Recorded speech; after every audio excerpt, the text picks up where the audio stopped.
গবাদি পশু পাচারের ছক ভেস্তে দিল ভারতীয় সীমান্তরক্ষী বাহিনী। পণ্যবাহী ট্রাকে করে নিয়ে যাওয়া হচ্ছিল গবাদি পশু। গোপন সূত্রে পাওয়া খবরের ভিত্তিতে অভিযান চালিয়ে ওই গবাদি পশু বোঝাই কন্টেনার ট্রাকটিকে আটক করল বিএসএফ। নিয়ম অনুযায়ী গবাদি পশু পরিবহন করতে হয় কেবলমাত্র লাইফ স্টক পারমিটের যানবাহনেই। পাশাপাশি গবাদি পশুর চিকিৎসার নথি থেকে শুরু করে চিকিৎসক এবং পর্যাপ্ত খাবার ও জল রাখতে হয় ওই লাইফ স্টক পারমিটের গাড়িতে। কিন্তু সমস্ত নিয়মকে বুড়ো আঙুল দেখিয়ে একটি পণ্যবাহী গাড়িতে করেই নিয়ে যাওয়া হচ্ছিল গবাদি পশু।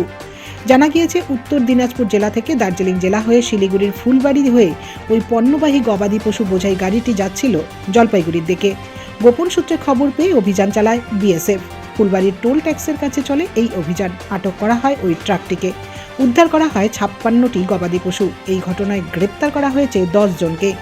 নিয়ম মেনে গবাদি পশু বোঝাই ট্রাক, গবাদি পশু এবং অভিযুক্তদের শিলিগুড়ি মেট্রোপলিটন পুলিশের নিউ জলপাইগুড়ি থানার পুলিশের হাতে তুলে দেয় বিএসএফ। অপরদিকে শিলিগুড়ি মেট্রোপলিটন পুলিশের নিউ জলপাইগুড়ি থানা 10 জন অভিযুক্তদের বিরুদ্ধে আইন অনুযায়ী ব্যবস্থা নিয়ে জলপাইগুড়ি আদালতে পাঠায়।